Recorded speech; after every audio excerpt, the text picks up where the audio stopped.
En ningún lado, la política se vive como en Radio Fórmula Campeche, con las voces que desde adentro responden a todas las preguntas. En Mesa Revuelta.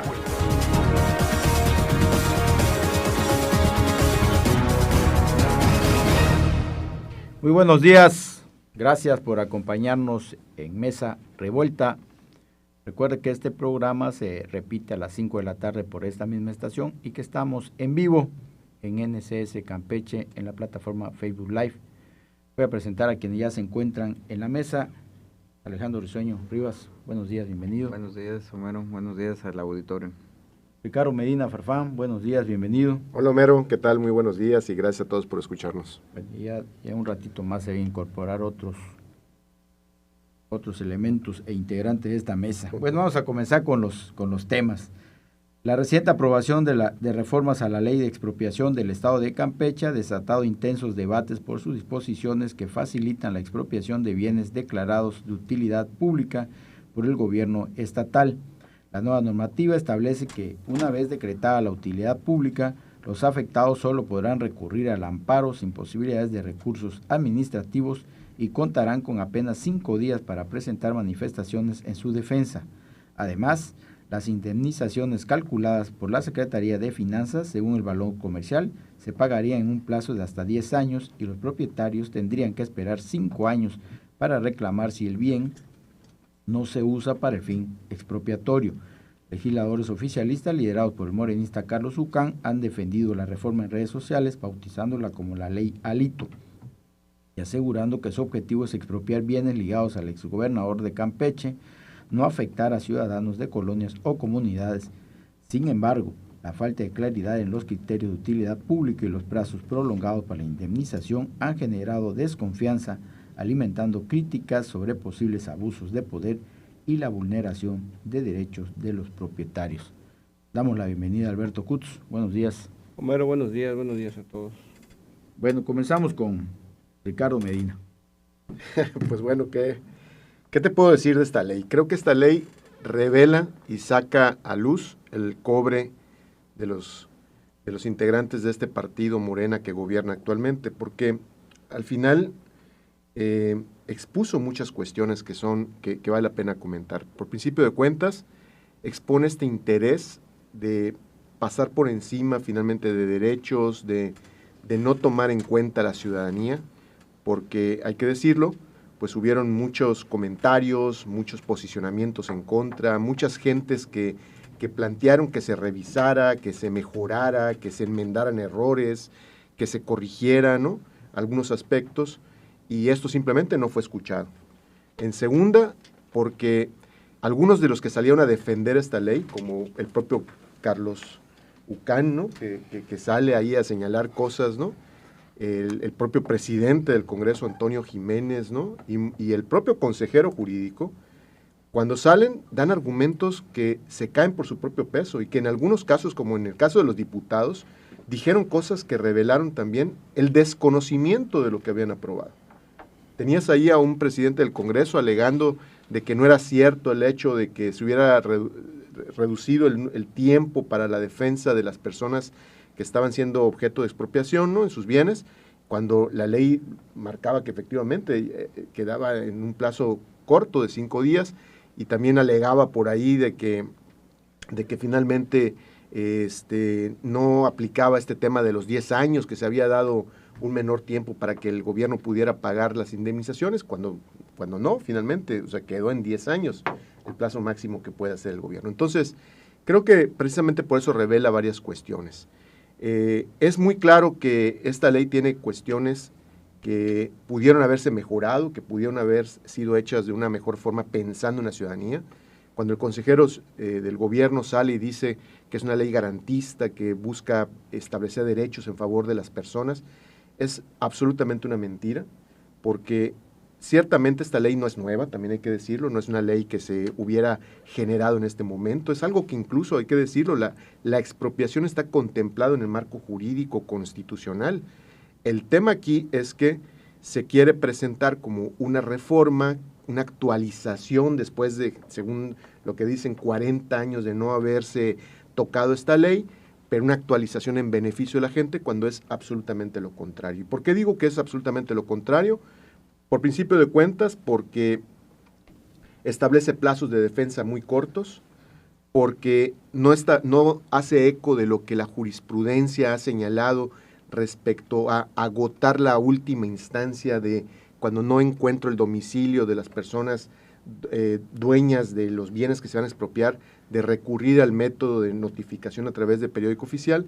No es simplemente digamos, una facultad genérica que tiene el Estado, sino tiene que ser algo verdaderamente que sea el último recurso y después que el Estado demuestre que no hubo ninguna otra alternativa para localizar a estas personas y notificarlo personalmente. Entonces, eso no está contemplado en la ley. No se contempla tampoco el hecho de que se dé un plazo corto de tiempo para el pago de la indemnización, se deja un plazo de 10 años, ¿no?, para que el Estado te pueda pagar. Se señala luego que quien emite los avalúos es la Secretaría de Finanzas, que eventualmente podrá recurrir a corredores públicos o evaluadores, sí, pero es una posibilidad. Finalmente, quien la ley señala como autoridad para hacer estos avalúos es la Secretaría de Finanzas, y evidentemente la Secretaría de Finanzas nunca va a ir en contra de sus propios intereses, que es pagar menos. Y por último, señalar también de que esto al final toma como referencia el precio comercial, pero entendido el precio comercial, no como el valor del mercado, no como el valor actual de una propiedad, sino como lo que fue la última operación comercial, económica o la última transacción respecto a esto bien. Y ahí particularmente es uno de los principales engaños, porque los diputados de Morena desconocen un concepto que es básico, que es la plusvalía. Un bien que hace 15 o 20 años a lo mejor se adquirió a un precio, por el transcurso del tiempo, porque se mejoraron a lo mejor la infraestructura alrededor de ese bien, porque se hicieron calles, porque se hizo un parque, porque hay cerca un hospital, porque hay cerca una oficina, ese bien, por ese solo hecho, va a obtener un valor distinto. Y finalmente esto no se va a reconocer en el momento de finalmente de hacer los avalúos por parte de la Secretaría de Finanzas. Entonces, que vengan a decir que esta ley fue para reconocer derechos al ciudadano, eso es mentira. Que vengan a decir que esta ley fue para armonizarla respecto a ciertos aspectos, eso es una verdad a medias. Al final, esta es una ley que está hecha y preparada también para tener una herramienta por parte del gobierno del Estado para hacerse del patrimonio de particulares, para poder finalmente retirar de la propiedad de las personas a ciertos bienes de acuerdo a sus intereses. Y sí es cierto, cuando haya una causa de utilidad pública, pero también los conceptos de causa de utilidad pública son bastante generales y pueden ser susceptibles a muchas interpretaciones. Termino con esto. ¿Por qué esta ley? ¿Por qué se tuvo que reformar después de 40 años? ¿Por qué se tuvo que mal reformar? ¿Por qué se tuvo que hacer una mala adecuación de esta ley después de 40 años? Decía el consejero jurídico, es que este gobierno fue valiente porque tomó la decisión de reformarla después de 40 años. Yo tengo dos observaciones. Una, en 40 años esta ley no se usó.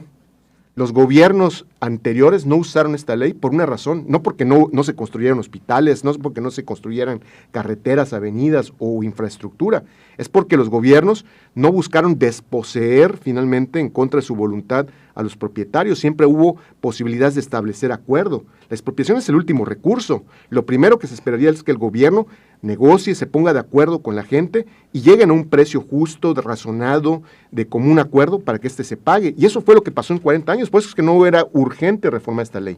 Pero bueno, los de Morena lo hicieron mal, como ya lo explicamos. Pero ¿por qué lo están haciendo? Y ahí está el sentido de esto. Se está haciendo esto porque muchos de los proyectos importantes que el gobierno estatal anunció, como el gasoducto, como los programas de vivienda, están atorados, no los han podido sacar adelante, no han tenido la capacidad política de resolver los problemas de tierras o de derechos, y eso ha hecho que no se haya podido construir una sola vivienda de las 5,000 que estaban comprometidas en Campeche, ni avanzar en el problema del gasoducto. Es más, la empresa que estaba viendo el tema del gasoducto ya se fue de Campeche. Simplemente ya se fue. Muchas de las viviendas que estaban rentando, simplemente sus técnicos ya las dejaron abandonadas. Y entonces eso ha generado un problema. Entonces, como ha habido esta incapacidad política y esta falta de disposición de llegar a acuerdos, pues bueno, lo más fácil, reforma la ley de expropiaciones, pongámonos listos para comenzar a quitar patrimonio, ¿no? Y poder cumplir finalmente proyectos mal planeados. Pues damos la bienvenida a Yolanda Valladares, buenos días. Buenos días a todos. José Segovia Cruz. Buenos días. Bueno, Alejandro, ¿qué les ha hecho ruido? Porque ustedes emitieron hasta un comunicado, ¿no? Sí, es correcto. Pues digo, Ricardo mencionó varios puntos en los cuales yo creo el grueso de la gente ha estado de acuerdo de las preocupaciones, ¿no?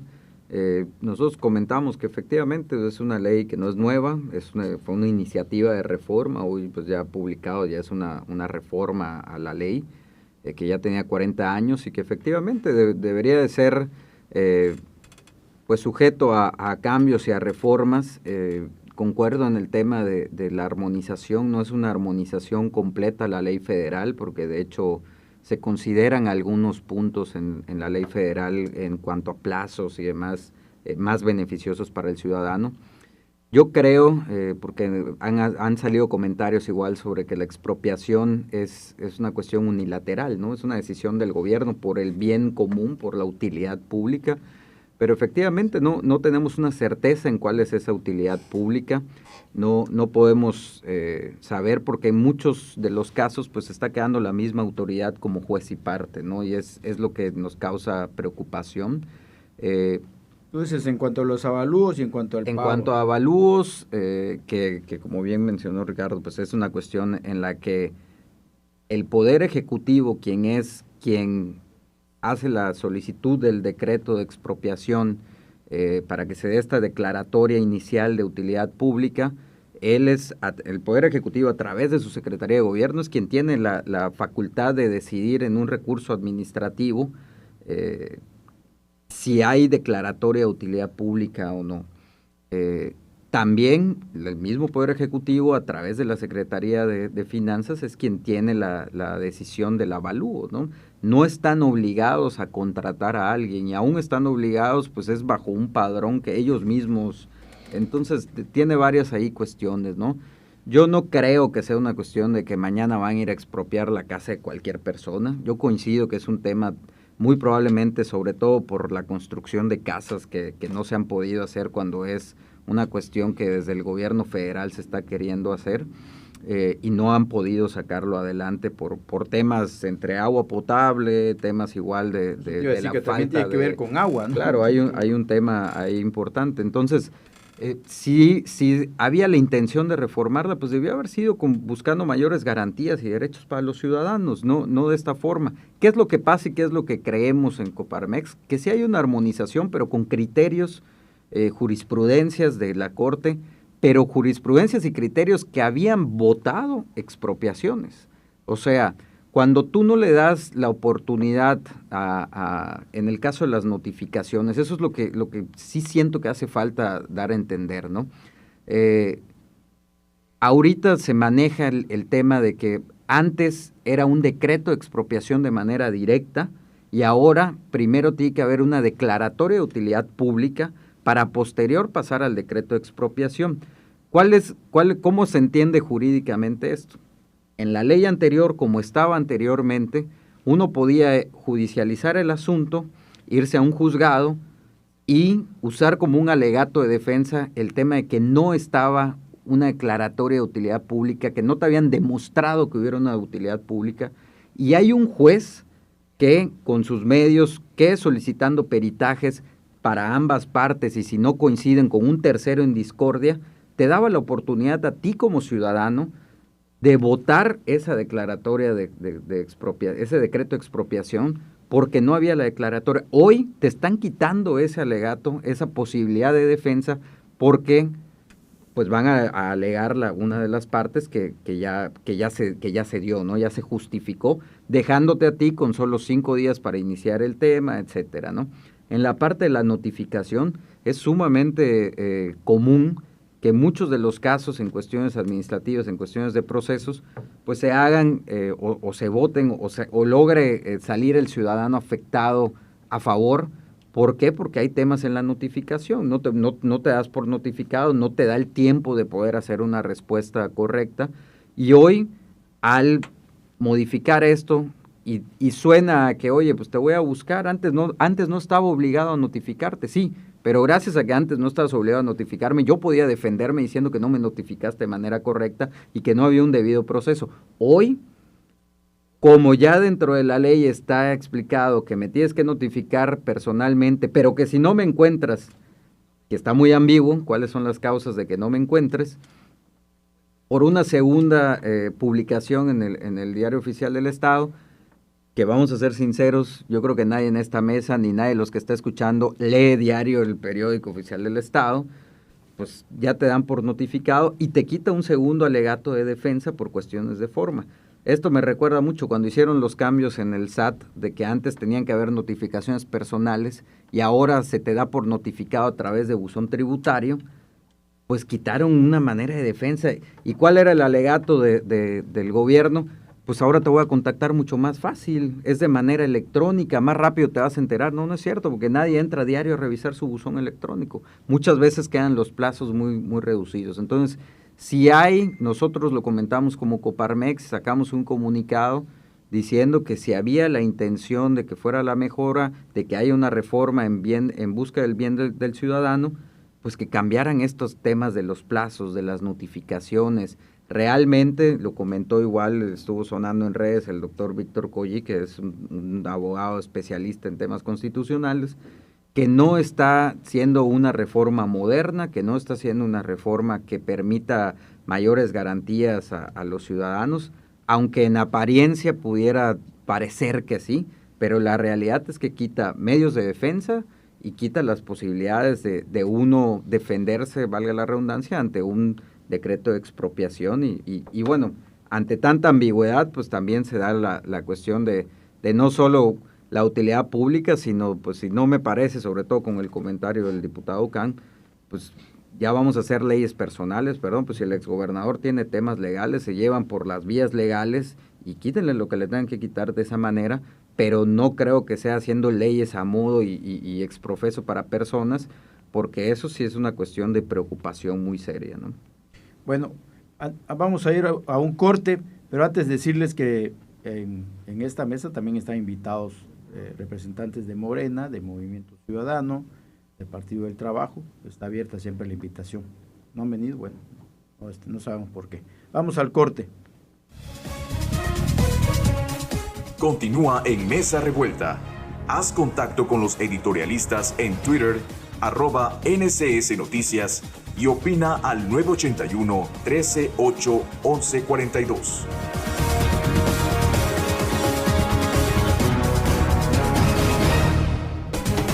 Lo que no sabías de la política en Campeche, lo estás escuchando en Mesa Revuelta con sus protagonistas. Bueno, ya estamos de regreso. Y bueno, y también en esta ley, Beto Cutz, también en esta ley, pues como que faltó que, no solo fue a prisa, ¿no? Que lo presentan 2 días antes y luego lo presentan en la Diputación Permanente, convocan a una sesión extraordinaria, pero no hubo eso que debiera haber, y que pues es una mala costumbre, no que sea de esta legislatura, pero es una mala costumbre que no acostumbran, valga la redundancia, a consultarle a los representados o a quienes dicen los diputados representar, y nunca se le dijo al pueblo o a los sectores que tienen que ver con esto, por ejemplo, sectores patronales, sectores de la sociedad civil, pues los grupos de productores también que tienen que ver con esto, ejidatarios, ¿no? Foros, faltó ahí lo más importante, pues consultarle a la gente cómo veía la ley. Se aprobó, ¿no? En 5 días. Se aprobó en 5 días, que ha sido un sello distintivo de las últimas legislaturas, de las más recientes, ¿no?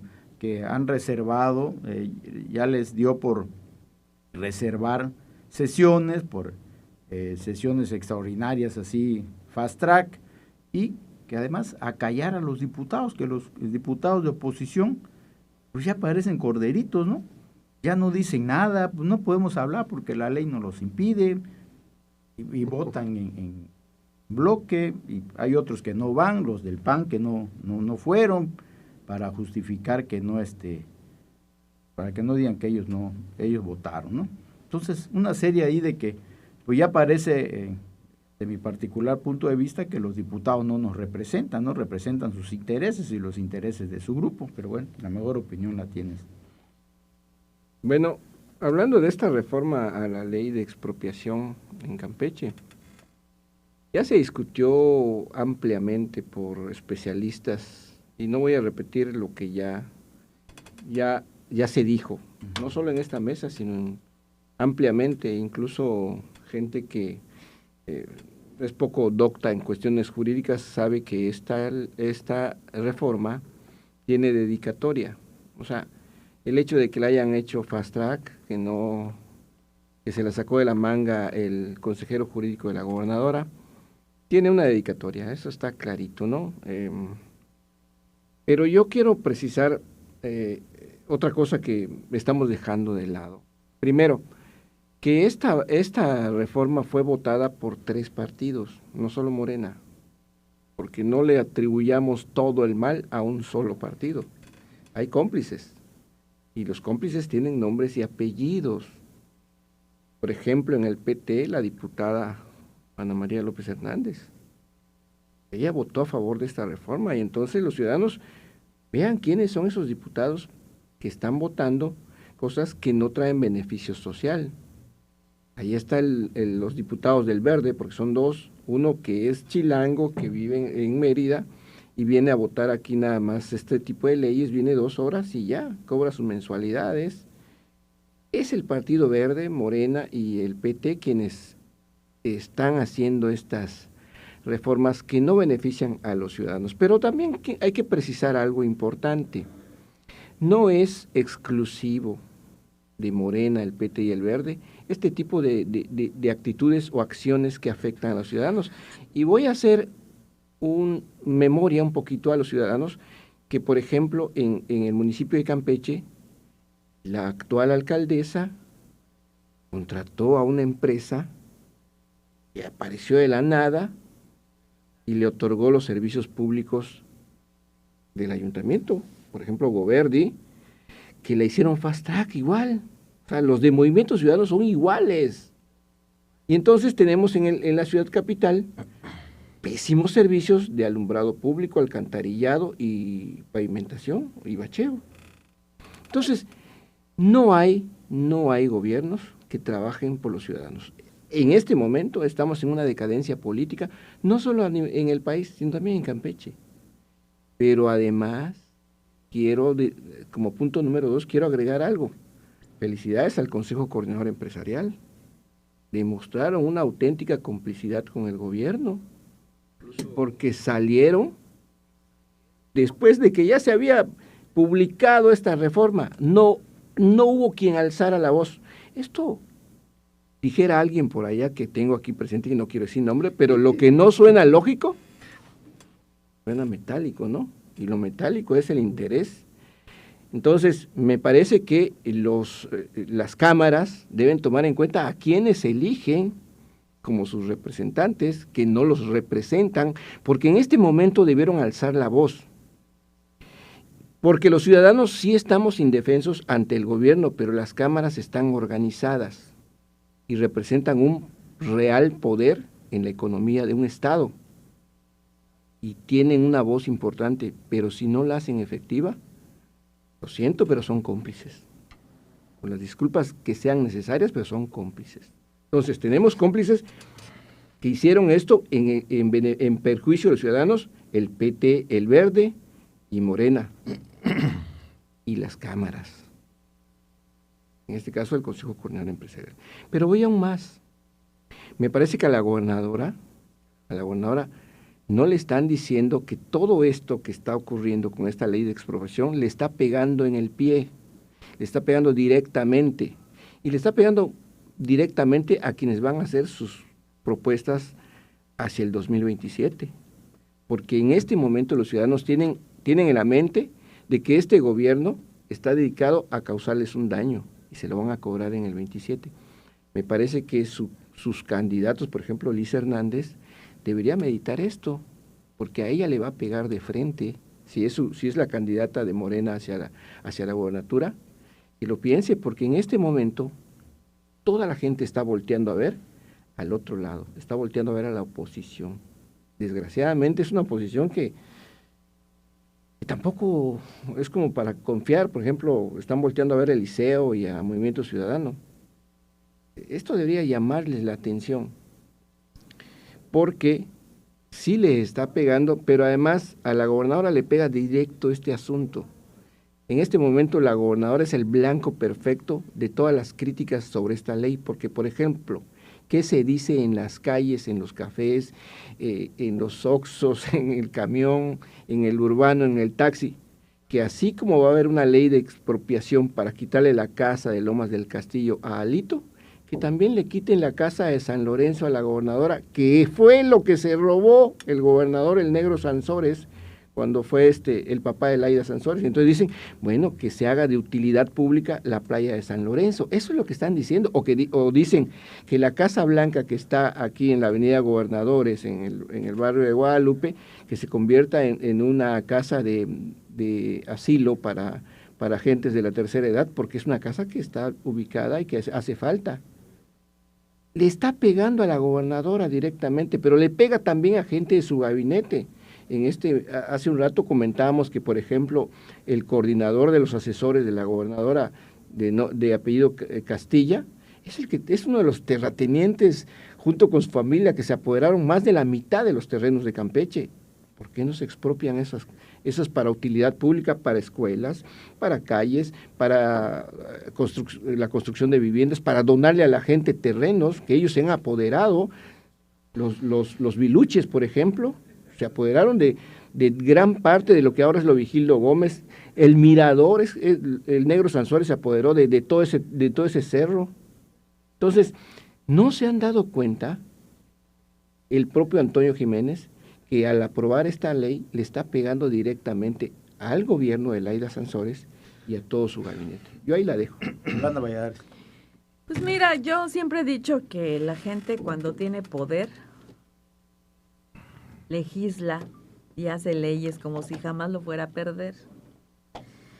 Y hay un dicho muy claro y muy contundente que dice: los carniceros de hoy serán las reses del mañana.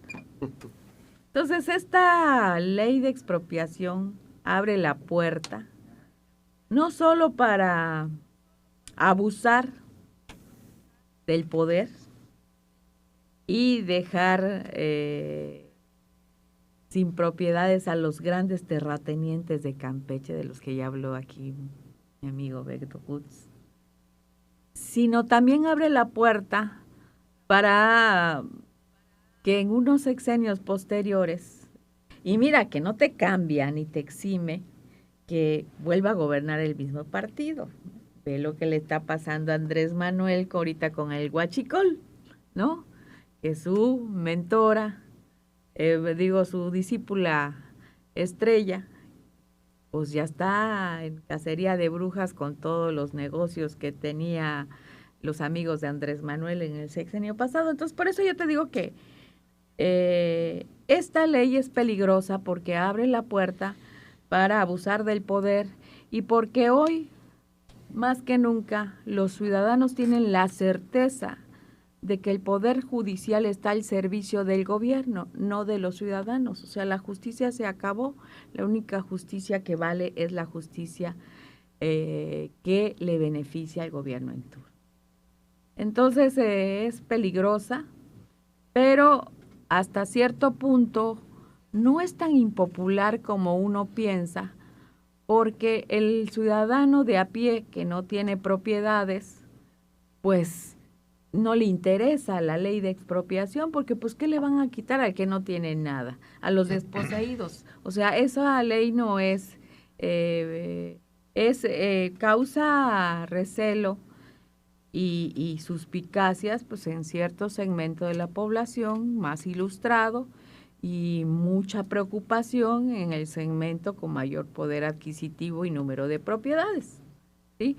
Pero definitivamente esto para mí va a ser un balazo en el pie para la propia gobernadora, porque sabemos que tiene su familia grandes extensiones de terreno que le heredó su papá. ¿no? Cuando ya no están en el poder, pues a ver qué pasa con eso, ¿no? A ver quién le cobra venganza. Porque esto así es.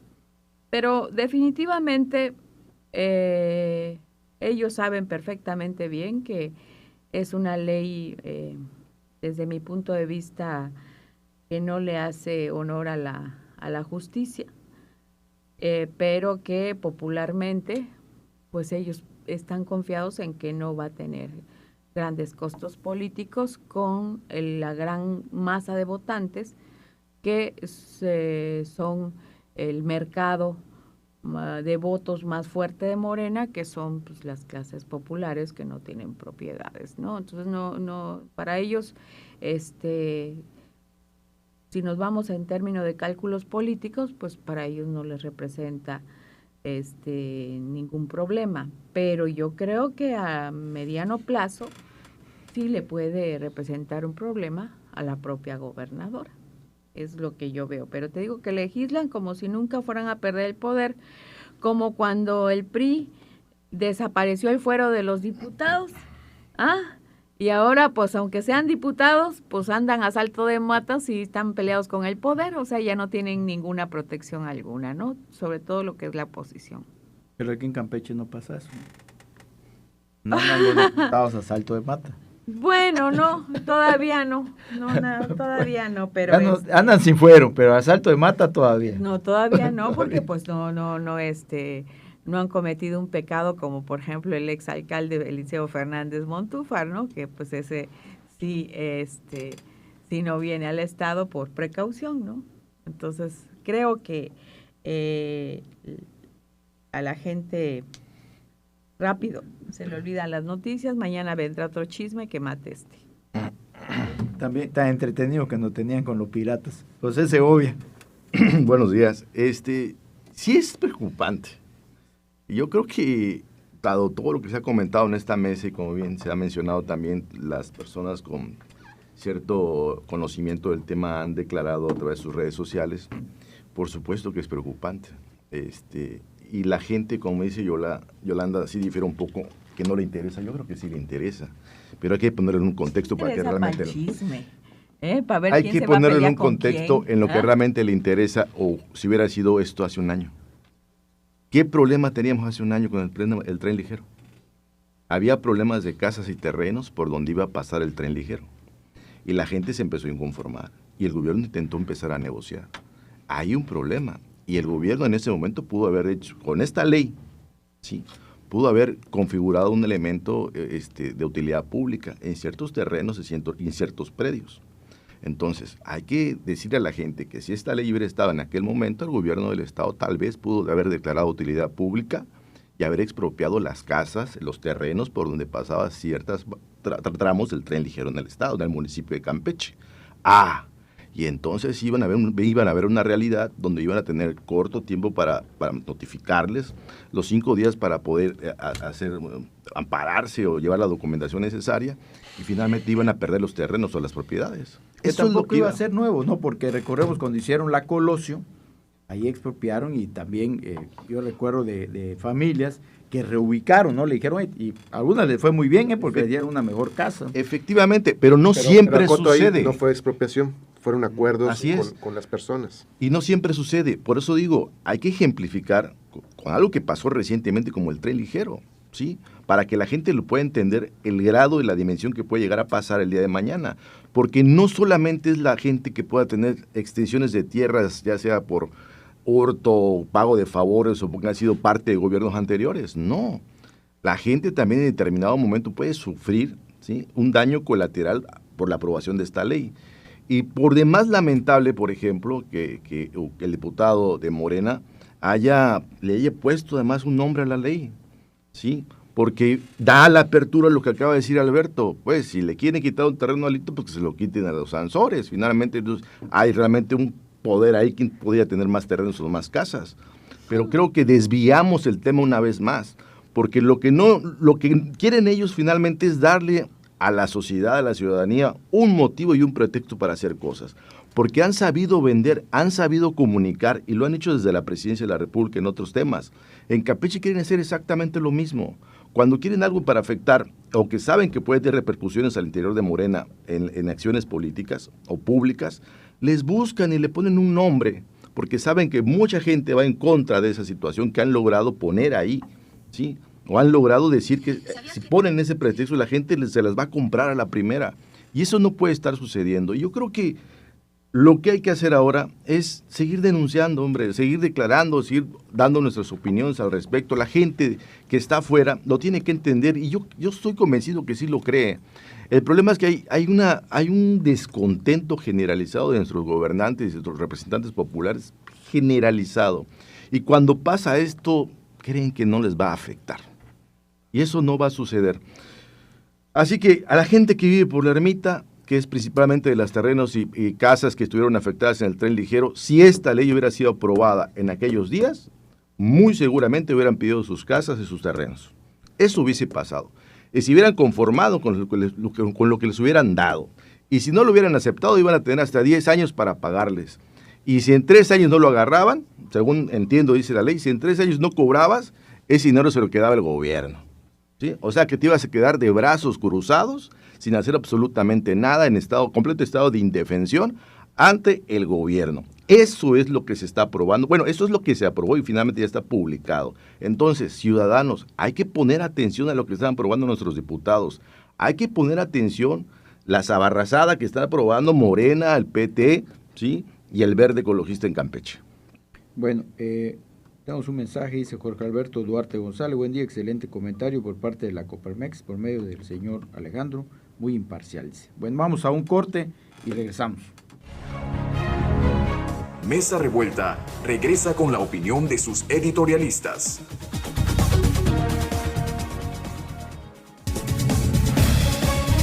Mesa Revuelta también tiene un lugar para tus opiniones. Síguenos en Facebook y agréganos en Instagram como NCS Noticias.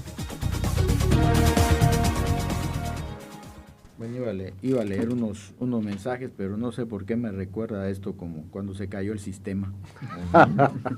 Bartletiano, ¿no? Sí, Bartletiano. Se nos cayó el internet en estos momentos. Bueno, cambiamos de tema. El fin de semana, la detención de más de una decena de involucrados en el mayor decomiso de huachicol fiscal en Tamaulipas, con 10 millones de litros de diésel, marcó un golpe significativo contra la corrupción.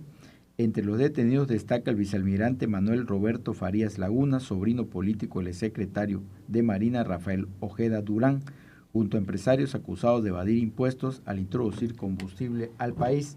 Este caso evidencia un complejo entramado de ilícitos que han compuesto a prueba el compromiso de las autoridades con la justicia. En su conferencia mañanera, la presidenta Claudia Sheinbaum subrayó la política de cero impunidad, enfatizando que todos los implicados, sin excepción, enfrentarán consecuencias. La detención de figuras de alto perfil y empresarios refleja la magnitud del problema, pero también plantea preguntas sobre hasta dónde llegarán las investigaciones en un contexto donde las redes de corrupción suelen estar profundamente arraigadas, desafiando la capacidad del gobierno para desmantelarlas por completo. Pero bueno, esto también tiene implícito otros hechos, ¿no? Por ejemplo, la persona que denunció, que también de la Marina, lo ejecutaron, ¿no? Y ayer hubo un suicidio de otra persona involucrada. Entonces esto es muy de la mafia, ¿no? Ya estamos en la famosa mafia del poder que tanto se... Un suicidio como los muertitos que aparecen en Candelaria. Bueno, Yolanda Valladares, vamos contigo. Mira, pues les comentaba hace rato, cuando Andrés Manuel López Obrador fue jefe de gobierno, recordarán todos ustedes el escándalo de corrupción que se destapó en los moches que les exigían a los contratistas de obra, y aparecen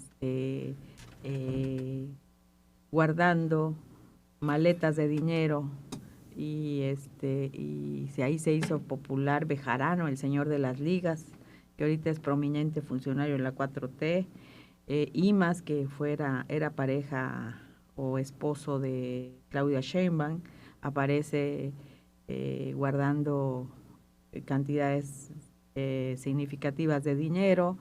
su El tesorero, ¿no? que aparece filmado en Las Vegas. Raúl Pozo. Ajá.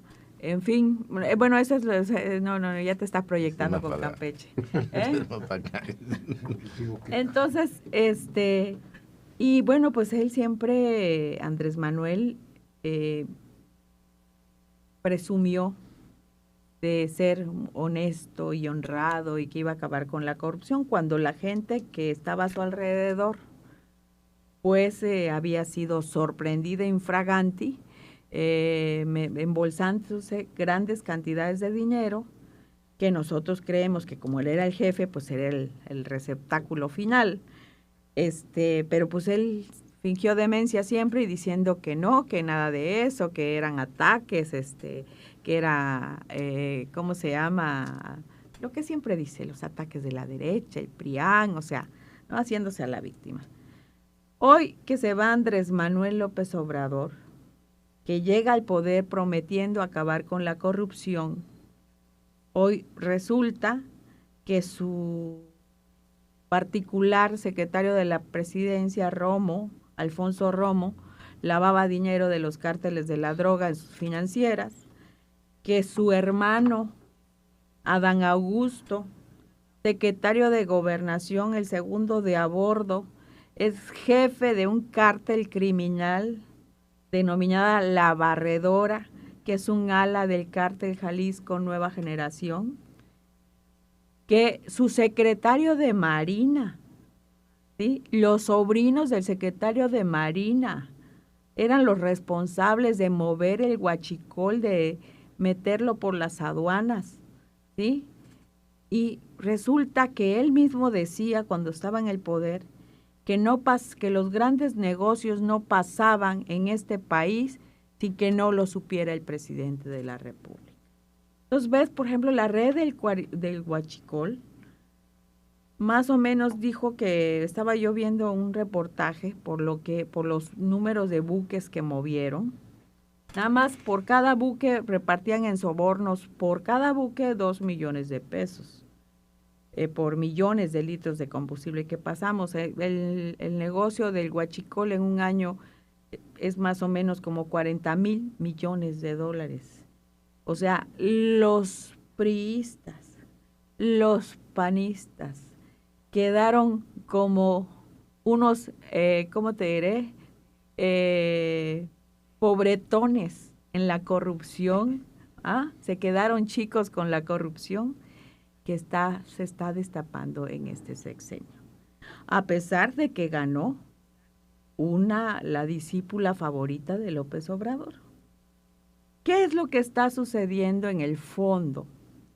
Que estamos conociendo los mexicanos, destapando la cloaca del sexenio de Andrés Manuel, que Andrés Manuel prometió irse, pero no se fue, porque su grupo político se quedó resguardado con el partido y su hijo como secretario general del partido.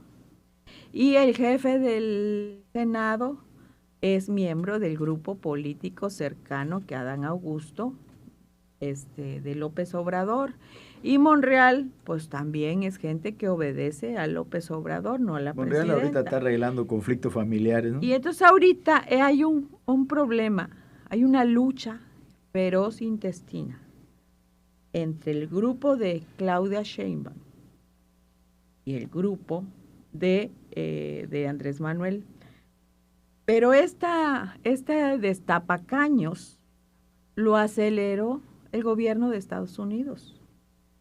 ¿Sí? ¿Por qué? Porque al aceptar Claudia Sheinbaum extraditar a los narcos y llevárselos en bandeja de oro a los gringos, pues estos el Mayo empezó a cantar, el Chapo empezó a cantar, y cuando el Mayo canta, pues la 4T pues se muere.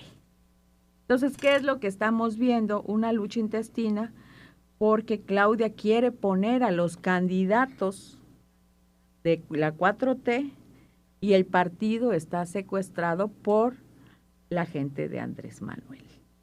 Entonces, en ese esta presión que tiene Estados Unidos sobre la presidenta de la República para destapar la corrupción, para acabar con el narcotráfico que fue cobijado y abanicado por el gobierno de Andrés Manuel, porque pues no sé, como eran tan patriotas, a lo mejor la exportación de fentanilo pues hacía patria, mataba a los gringos, ¿no? Que son los malos de la película, y pues ellos son patriotas, ¿no? Nacionalistas. Entonces, bueno, ellos estaban haciendo patria envenenando a los gringos con fentanilo. Bueno, digo yo. La cuestión es que esta lucha intestina está destapando toda la corrupción del sexenio de Andrés Manuel. Y creo... Y apenas vamos en 11 meses, ¿eh? Sí, y apenas vamos en 11 meses. Y ahí está ahí estaba yo viendo ahorita un reportaje de Código Magenta que dice cuántos muertos ya hubieron del huachicol. Hace poco murió alguien que estaba vinculado con las aduanas, porque todo eso pasaba por las aduanas. Han habido ya varios muertitos, o sea, estaba viendo que que se murió, que tiene que ver con este que dicen caso, que se tiene suicidó, que ver con este caso. Este señor que dicen que se suicidó, estaba yo viendo que había presentado una denuncia ante la Secretaría de Marina explicando toda la ruta del huachicol y quiénes eran los involucrados, y a los pocos días lo despidieron y hoy aparece inexplicablemente suicidado, ¿no? O sea, pero pues de eso que se haya suicidado es nada más que la sombra del sospechosismo de que esos crímenes son del alto nivel, o sea, negocios como el narcotráfico, como el huachicol, como la lavandería de dinero del narcotráfico, no pueden concebirse sin la protección del poder. Y estos salieron más bandidos que los del PRIAN. ¿Por qué? Porque los negocios y los fraudes han sido mega multimillonarios. Nada más el de Segalmex rebasa la estafa maestra. Nada más el huachicol rebasa con creces el Fobaproa, que tuvieron mame y mame 18 años con el Fobaproa para llegar al poder, y mira, se han quedado cortos los corruptos del PRIAN con la corrupción que se está destapando en la 4T. Entonces, a mí me parece que la cosa viene peor, que eso puede descalabrar a Morena, esa lucha intestina. No sé si vayan a tener la capacidad de lograr un gran acuerdo antes del próximo electoral estos dos grupos, porque se están matando por la nominación de las candidaturas para el próximo 2027, ¿no? El trasfondo de esta lucha contra la corrupción es la presión de los gringos y la disputa por las candidaturas del año 2027. ¿Quién las va a poner? Claudia Sheinbaum va a poner las gubernaturas, los diputados federales, o las va a poner el grupo del PG en las nominaciones en la 4T. Ese es el trasfondo político del destape de la corrupción. Alejandro. Pues bueno, yo quisiera comentar, tal vez no voy a meter a temas tan políticos en mi desconocimiento como empresario, pero bueno, temas sí un poco de política pública que son las que nos afectan. Este tema del huachicol, como muchos otros, creo que son temas multidisciplinarios, ¿no?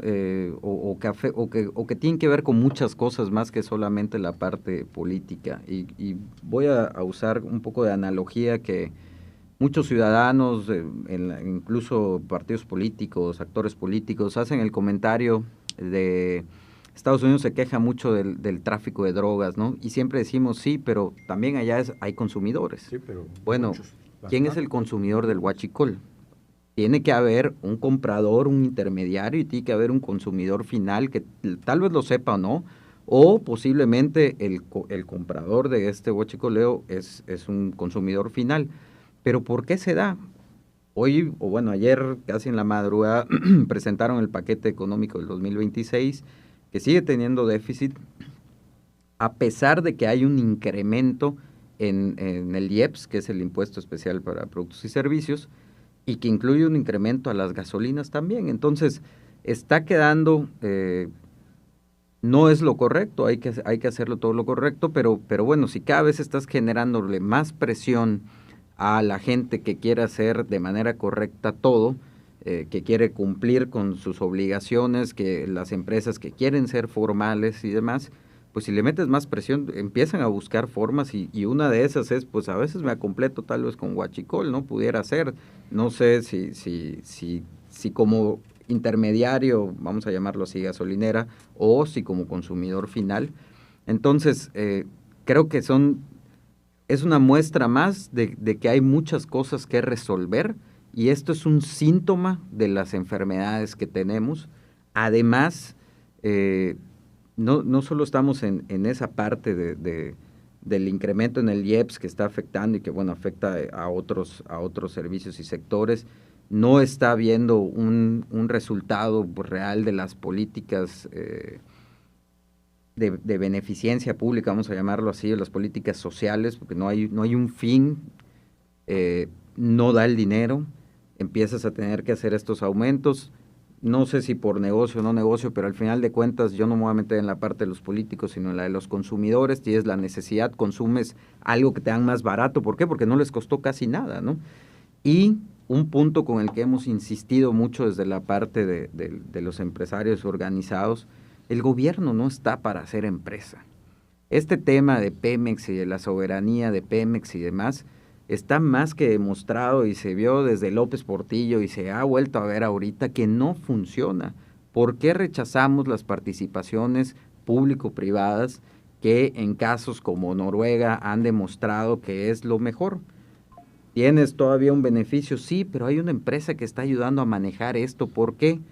Porque hay un cambio cada 6 años posiblemente. Entonces, ¿qué interés puede tener una persona que está ahí tomando decisiones de ver el largo plazo de una empresa como es Pemex, cuando sabes que en un periodo muy corto ya no vas a estar? ¿Por qué seguimos luchando contra estas participaciones público-privadas?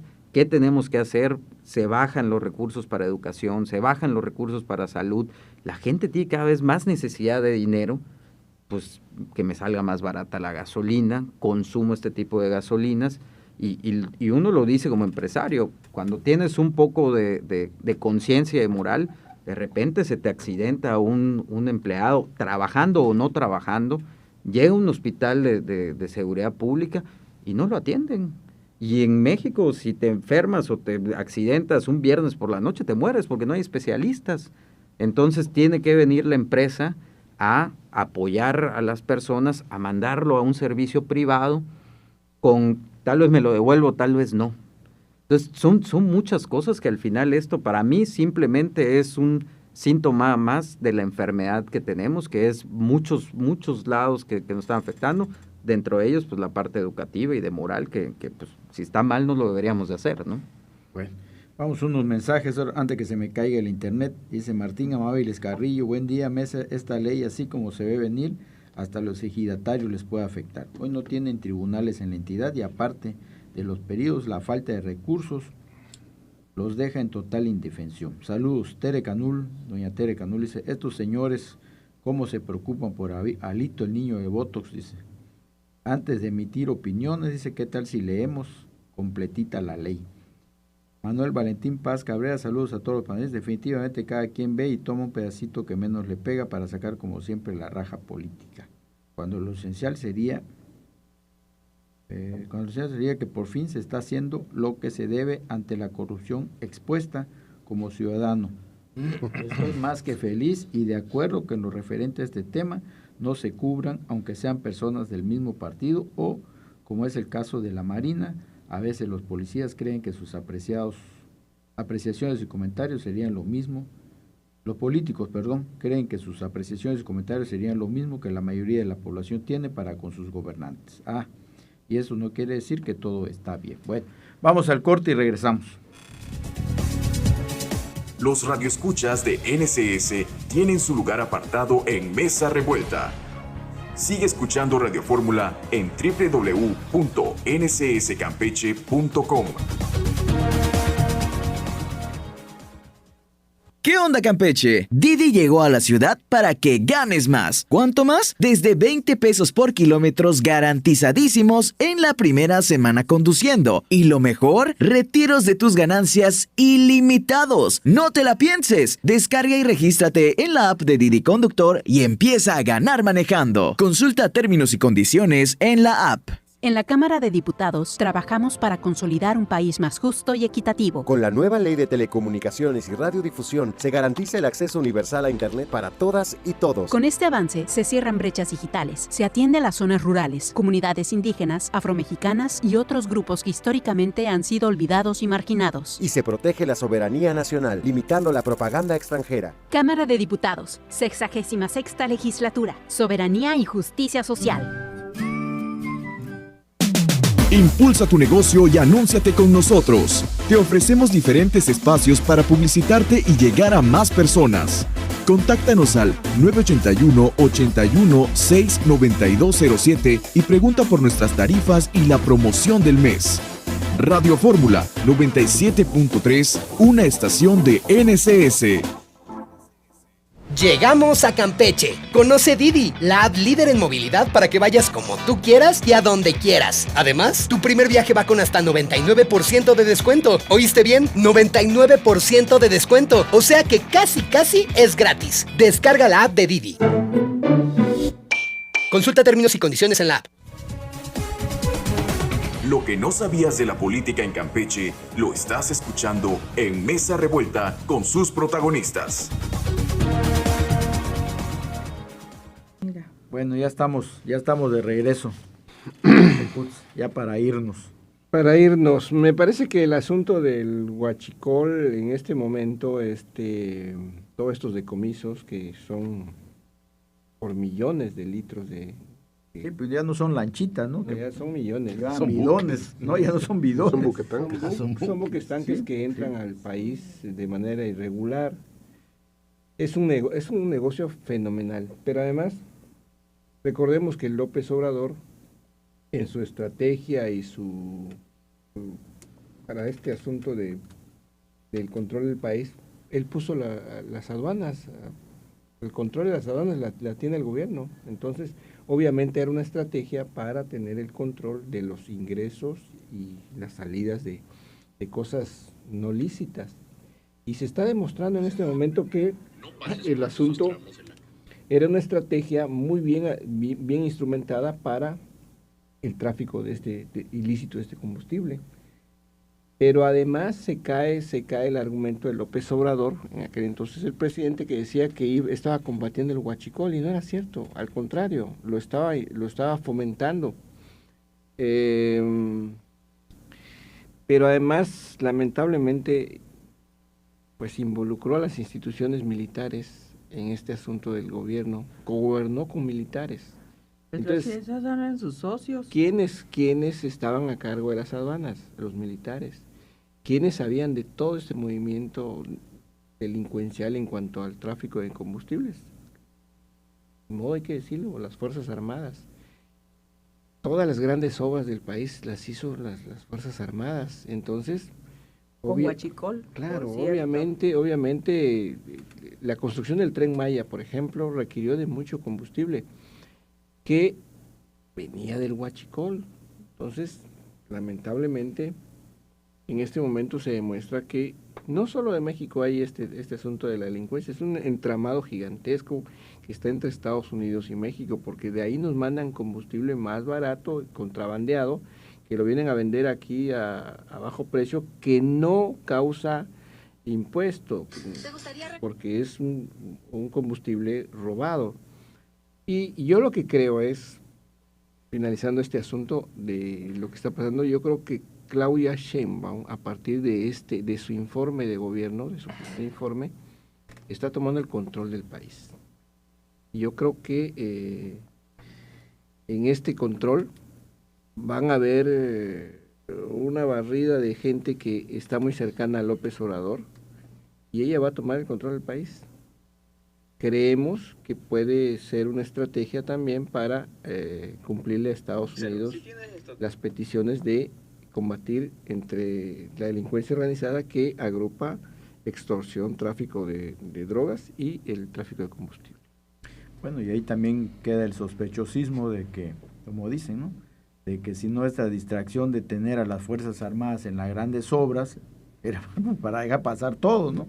Y tenían el control de las aduanas. Sí, pero además, ¿cuántos militares y cuánta gente trabajando en las grandes obras, en las obras emblemáticas, ¿no?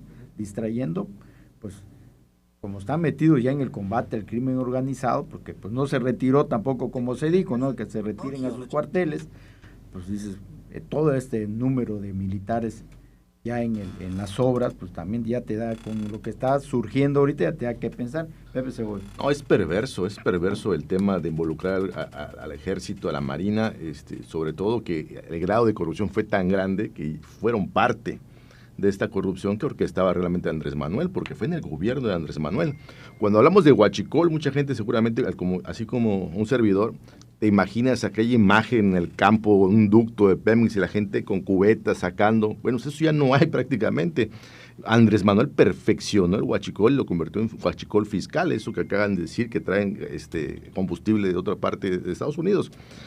Y ahí es donde se ha orquestado el fraude que se ha comentado hace un momento por Yolanda.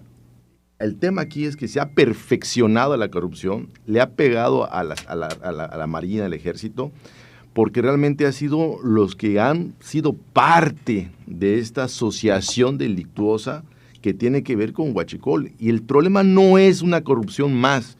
El problema que hemos señalado muchas veces es que es un gobierno que llega y dice, ya no hay Huachicol. El Huachicol se acabó. Y coincido, creo que a la gran presión de Estados Unidos en diferentes temas que tienen que ver con corrupción, huachicol, narcotráfico, pues evidentemente la presión de Estados Unidos a México le ha ayudado políticamente, internamente en su partido a Claudia Sheinbaum para tratar de quitarse de encima ciertos personajes de la política de Morena, porque mucha gente de Morena está relacionado con lavado de dinero, huachicol, crimen organizado en diferentes facetas, y eso le perjudica al país. Entonces, yo creo que es una reflexión que hay que tomar. ¿A qué grado ha llegado la corrupción en México para que las Fuerzas Armadas, a la cual muchos ciudadanos tenemos respeto, se vean involucradas en esta situación? O sea, le vamos a perder el respeto, ¿sí?, a una institución que debe ser la que debe cuidar nuestra soberanía, como lo dice Claudia una y otra vez hasta que se cansa, ¿sí? Lo estamos perdiendo. Yo creo que después de estos anuncios de que salió los laboratorios de fentanilo, los nombres que están involucrados en el huachicol, los hijos de Andrés Manuel involucrados en corrupción con miles y millones de dólares, ni siquiera de pesos, de dólares, ¿qué viene? Yo creo que lo que viene ahora es realmente lo que le están exigiendo a nuestro gobierno de México por Estados Unidos, es entregar a narcopolíticos, ¿sí?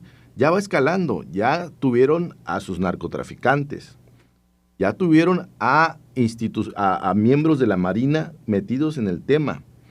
Hemos conocido nombres de políticos relacionados con esos problemas de corrupción. Ahora viene la entrega de narcopolíticos.